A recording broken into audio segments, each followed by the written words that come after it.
Olá, ouvintes!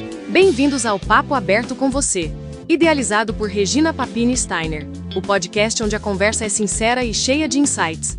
Convidados especiais a cada episódio debatem temas atuais, cultura, comportamento e muito mais. Aqui, o espaço é seu para refletir, aprender e se inspirar. Ouvir um bate-papo descontraído, honesto e enriquecedor.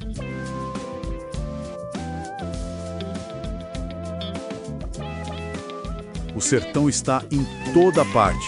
Essa frase do Guimarães Rosa, ela fica na cabeça, né? O que será que ele queria dizer com isso? Assim, tão direto e ao mesmo tempo tão misterioso. Bom, é nesse universo que a gente vai mergulhar hoje. Vamos explorar a obra desse gigante da literatura brasileira, João Guimarães Rosa. A gente está com um material aqui que serve como uma introdução ao mundo dele, sabe? Focando nos temas principais, na linguagem única e no impacto da obra maior dele. A nossa ideia aqui é investigar mesmo, sabe? O que faz o Rosa ser tão singular? Como é que ele pegou o sertão mineiro, um lugar específico, e transformou naquilo, num espaço para questões que são de todo o mundo? E essa linguagem dele que é tão diferente. O que ele revela sobre a gente, né? Sobre a condição humana. Ok, vamos lá. Vamos desvendar isso. Então, vamos começar pelo começo, pelo coração da coisa. O sertão. Essa análise que a gente viu, ela sugere que o Rosa faz uma coisa, nossa, extraordinária. Ele pega a geografia, o lugar físico e expande aquilo, né? Exato. Até virar uma metáfora da vida. Não é mais só o lugar.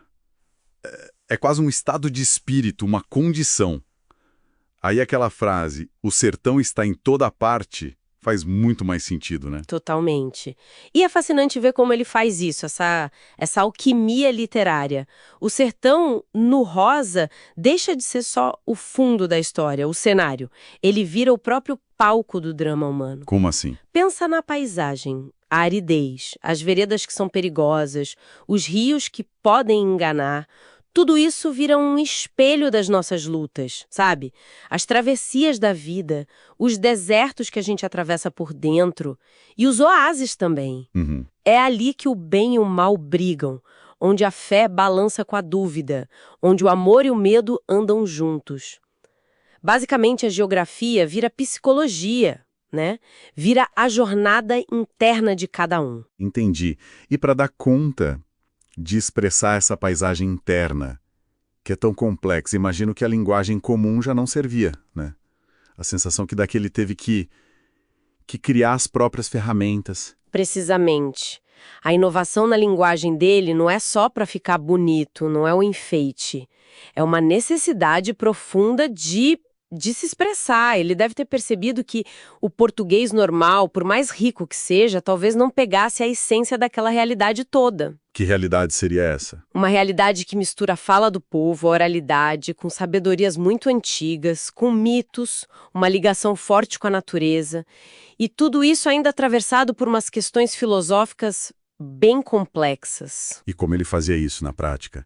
A análise que a gente tem fala de uma mistura bem particular, né?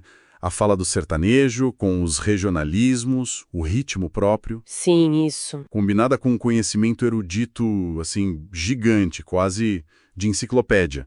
E ainda por cima ele costura tudo com poesia e inventa a palavra nova, os tais neologismos. Exatamente. Os neologismos. Palavras que ele mesmo criava, que não existiam antes. Forjadas para dar nome a sensações, ideias ou coisas da paisagem que a língua normal não alcançava direito. Tipo? Pensa em palavras como nonada ou transviandeiro. Elas têm uma força, uma expressividade única. E não sou só eu que digo, né? Críticos muito importantes como Antônio Cândido, Haroldo de Campos, eles viram isso. Viram no Rosa um dos grandes arquitetos da linguagem na literatura moderna, não só no Brasil, viu? Nossa! Ele não estava só escrevendo, ele estava, refundando a língua para conseguir falar do mundo que ele via. É uma ambição enorme. E essa linguagem toda especial serve para guiar a gente por histórias e personagens que também são complexos pra caramba. Aí é impossível não falar de Grande Sertão Veredas. Tá, sim. A análise coloca o livro, e com razão, como o ponto alto dessa construção toda. A gente acompanha o Rio Baldo, que era um jagunço, Para quem não conhece, era tipo um homem armado, um segurança, às vezes pistoleiro do sertão, contando a vida dele. E o que puxa essa história longa, cheia de curva, é uma dúvida. Uma dúvida que não larga ele. A grande dúvida, né? Se ele fez ou não fez um pacto com o diabo. Essa pergunta é o motor da história e abre um monte de interpretações, é fascinante. Porque não é só sobre uma barganha com coisa ruim, sabe? Não. Essa hesitação do Riobaldo joga a gente bem no meio daquele debate filosófico que nunca acaba. A gente controla nosso destino ou a gente é só fantoche de forças maiores? O quanto da nossa vida é escolha nossa e o quanto é só circunstância ou, sei lá, fatalidade? Então, peraí. O pacto talvez não seja literal. Com o diabo mesmo, a figura... A interpretação que surge, que eu acho muito interessante, é que esse pacto do Riobaldo é, no fundo, um pacto com a própria ambiguidade da vida, com a confusão que é existir. É aquela tentativa desesperada de achar um sentido, uma força, uma certeza, num mundo que é caótico, violento. É meio que aceitar a complexidade, aceitar que não tem resposta fácil para as perguntas grandes. O diabo, talvez, seja a própria condição humana, com as sombras dela, com essa busca sem fim por significado, por poder. Faz sentido. E no meio desse turbilhão todo, dessa busca, tem uma das relações mais intrigantes da nossa literatura. O amor do Riobaldo pelo de Adorim. A análise aqui ressalta como esse sentimento foge de qualquer caixinha, de qualquer rótulo fácil. Completamente. A relação deles vai muito além das definições normais de amor romântico ou de amizade. É uma ligação, profunda, visceral. Define a vida do Riobaldo, mas não se deixa rotular. Sim. Existe, como o texto aqui sugere, em verdades sentidas, numa intensidade que é real para eles, mesmo que a gente não consiga entender totalmente ou não tenha palavra para descrever esse tipo de afeto. O Rosa, nesse ponto, está celebrando a complexidade dos laços humanos, que muitas vezes o coração entende melhor do que a razão que quer classificar tudo, né? É verdade. E olha, embora Grande Sertão seja a obra mais famosa, é importante lembrar que o universo do Rosa é maior. O material que a gente está usando menciona outros livros importantes. Sagarana, que foi a estreia dele, super impactante. Corpo de Baile, que tem novelas mais longas, mais densas, e Tutameia, com contos bem curtinhos, quase uns flashes assim. Sem dúvida. E essas outras obras não são só complementos, não. Elas são fundamentais para a gente entender a constelação toda do Rosa. Sagarana, por exemplo, já mostrava muito do que ele ia aprofundar depois, essa mistura do regional com o universal, a exploração da linguagem. Já estava lá desde o começo, então. Já estava lá. Corpo de Baile mergulha ainda mais fundo na psicologia dos personagens, na descrição detalhada do ambiente. E Tutameia, com aqueles contos super curtos, mostra um outro lado dele, um mestre da forma breve, sabe? Capaz de colocar um universo inteiro em poucas linhas. Então, cada livro contribui de um jeito específico para esse projeto literário dele. Exatamente.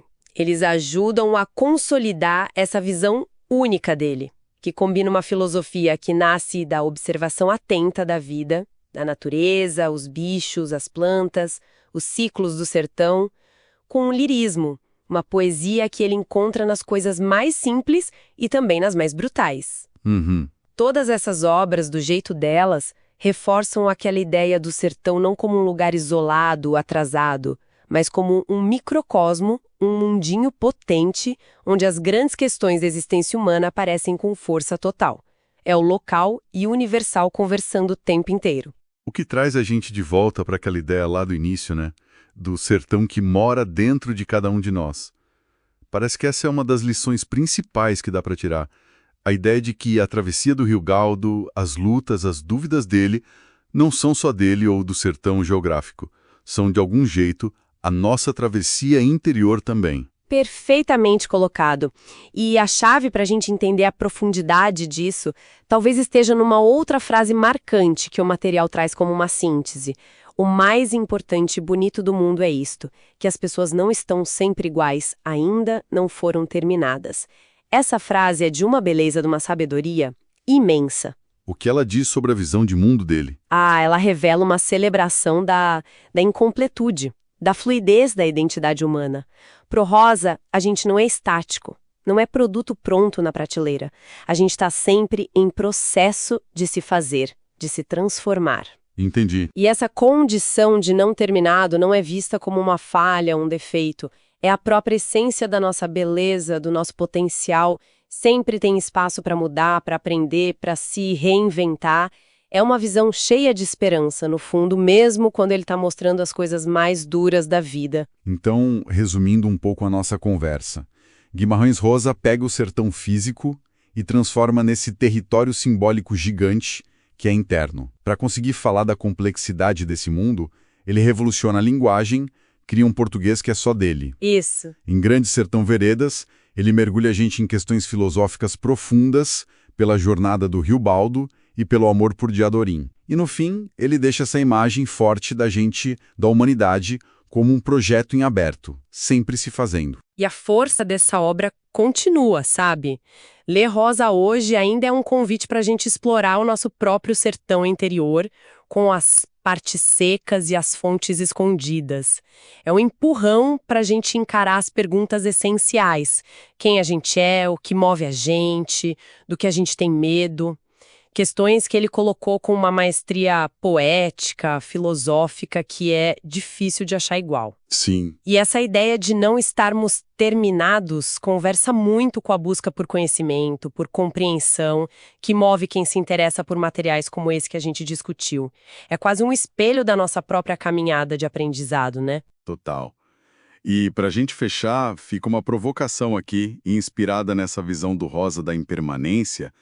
Se as pessoas ainda não foram terminadas, como será que a linguagem, a nossa, do dia a dia, não só da literatura como ela entra nessa conta, será que as palavras que a gente usa só servem para descrever quem a gente é, o que a gente está virando? Boa pergunta. Ou será que elas podem ser tipo ferramentas mesmo, para ajudar nesse processo? De que jeito as histórias que a gente conta sobre nós mesmos, sobre o mundo, podem ajudar a moldar a nossa própria travessia, a construir os próximos passos desse nosso ser não terminado?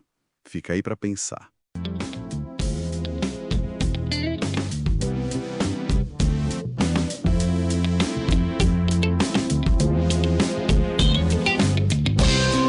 Papo Aberto com você tem produção da Joana Guimarães, idealização da Regina Papini Steiner, sai todo sábado às 10 horas e é um oferecimento do grupo O Mindaé.